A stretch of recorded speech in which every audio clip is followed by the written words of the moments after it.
Introducing the Lolays. Lolay Rona. Lolay Janet. Lolay Marlon. Enjoy the video. Hi mga kalulays! Welcome back to our channel. And today's video ay meron na naman tayong mahalagang pag-uusapan. At ito ay about warning signs that you hate your job. Ikaw ba, Lulay? Hate mo na ba ang job mo? Naku, Lolay, so far hindi pa naman. So far, so good. So near, so bad. Wala pang mga signs? Wala pang mga signs. At wala tayong karapatan Yes, bawal na pa. magalit sa ating trabaho dahil yan ang ating source of income. Yes. Okay, so number 1 is you have the Sunday night blues every night of the week, as in. Para bang every week kailangan mo makalabas kasi parang nasosuffocate ka na sa trabaho mo. Yung parang tipong magpupuyat ka ng gusto na hindi mo isipin na ikaw ay may trabaho naghihintay bukas. Yung ganon. Mga tipong ganon ulit. Oo, tama. Minsan din, you have a lot of physical ailments. Parang, palagi ka na lang may nararamdaman. Parang pakiramdam mo, lagi ka na lang may sakit. Minsan, nung kung hindi panahon ng pandemic ngayon, diba? Kapag nag-wire na umaayaw ka na dun sa trabaho mo, parang sumakit lang yung ulo mo, ayaw mo nang pumasok, Yes. di ba? Yung tipong may bumigat lang yung katawan mo, ayaw mo nang pumasok. So, nagkakaroon ka ng maraming sakit. Maraming excuses. Yes. Na dati naman ay kaya mo naman. Correct. Lalo na ngayong pandemic, gamit na gamit. Tama. Masakit ang ulo, nilalagna, Yes. may sipon, may ubo. Oo, hindi na pala yun, sign of na pala yun, no? Warning sign na pala yun. Yes. Hindi na pala siya talaga totally, may sakit. Oo. Then number 3 is you're not excited about your job anymore. Kung before, excited kang magtrabaho ng first day mo sa job, maagang-maaga ka, nagpakitang gilas ka sa boss mo, parang tipong wala kang pakialam kahit late ka umuwi dahil gusto mo ma-accomplish mo lahat. Ngayon naman, nagmamadali kang umuwi. Then parang ang hinihintay mo na lang lagi is payday, Lunch? coffee break, Yes. tapos rest day. Yun na lang yung mga Oo. hinihintay mo. Hindi ka na excited na magtrabaho. Hindi mo na gustong makita yung mga katrabaho mo, yung boss mo, and hindi ka na excited na gawin yung mga bagay na dati gustong-gusto mong gawin. Yes, yung dati excited ka pang gawin yung mga bagay na yon.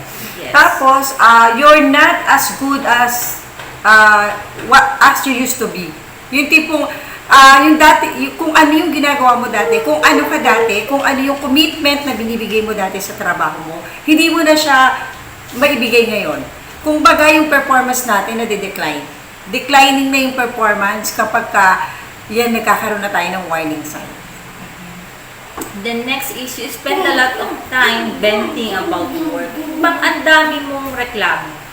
Mga malilit na bagay, big deal na sa'yo. Na before naman is, hindi naman. Parang may konting sira lang kunyari sa computer, reklamo ka na kesyo hindi mo magawa ng maayos ang trabaho mo kasi mahina ang connection, Yes. computer, chuchu, ang dami mga dahilan. Yun. Yes. And then, you find it harder to concentrate. 'Di ba? Kapag nagkakaroon ka na ng warning sign, ang nangyayari, hindi ka na masyadong nakaka-focus sa trabaho mo.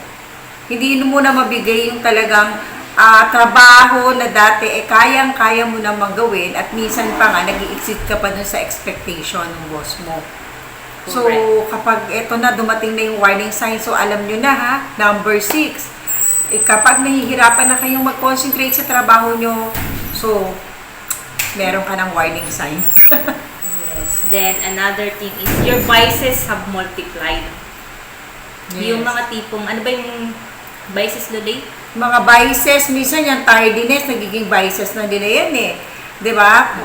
Pala absent ka na, 'di ba? Yes, pala absent. Yes. Laging late. Sa trabaho, consider as vices na yan eh, 'di ba? CR ng CR. Yes. Then kahit naka-duty, tingin ng cellphone, kung ano-ano mga chinecheck, ginugoogle, diba? Yes. Alam naman na bawal. Correct. Go pa rin ng go, tingin ng sasakyan, Oh my God. kung ano-ano, diba, Luli? So yun yung mga vices. Correct. Minsan magsi-CR lang, dadaan pa sa kung saan-saan. Oo, pag CR, kasama na pagtaya sa loteng.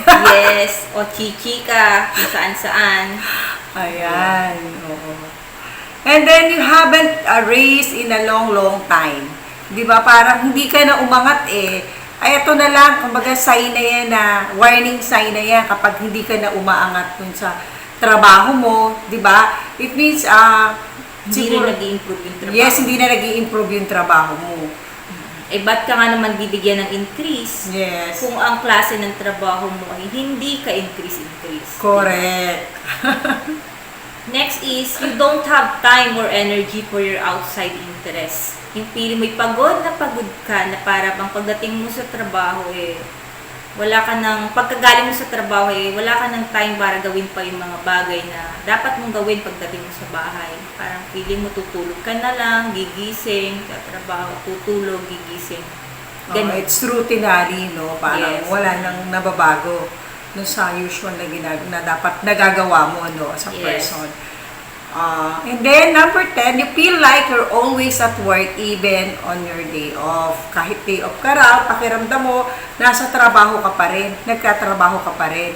So, kung pakiramdam mo gano'n, so warning sign na yun, no, na medyo inaayawan mo na yung trabaho mo. Kasi, usually, Luli, di ba, minsan pag day off mo, especially yung mga, usually pag officer ka sa isang retail company, di ba, talagang nandyan niya na tatawagan ka. Yes. So, syempre, pag tinatawagan ka, this is more on work, di ba? Yes. Para ka rin nasa trabaho, especially kung hindi talaga nila magawa ng wala ka. Yes. So, yun yung pakiramdam na, ano ba, day off ko na, nagtatrabaho pa rin ako. Na dati, gustong-gusto mo yun, no? Kasi, of course, kapag feel mo na, oops, officer ako, tinatawagan. Ngayon, hindi na, ayaw, ano ba? Nasa trabaho na ako, nasa bahay na ako, hindi ko pa magawa yung mga kailangan kong gawin. So, sign pala yun. Yes. So, yun, my advice is, so, ayun, I hope meron kayo natutunan sa The Lolays. So, ang advice ko is, kailangan, pag naghanap ka ng trabaho, dapat yun talaga yung gusto mo. Yun yung gusto mong gawin. Kasi kapag hindi mo gusto yung ginagawa mo, magiging mahirap ang lahat para sa'yo. Diba, Lulay? Yes. Oo. So, sabi nga nila, your work is going to fill a large part of your life. And the only way to be truly satisfied is to do what you believe is great work. And the only way to do great work is to love what you do. Yes. Tama, Luli. Napakaganda naman ang message natin ngayon, no? So, thank you everyone and please continue to follow our channel. If you like our channel, please like and subscribe. And please don't forget to hit the bell button. Para lagi kayong updated. Shoutout nga pala sa nanay ni Mitch at saka kay Michelle na lagi ring supportive sa atin, Lulay. Lagi nanonood ating mga videos. And again, thank you din. Shout out sa aming mga silent supporters. Alam namin nandyan lang kayo kasi dumadami yung subscriber namin.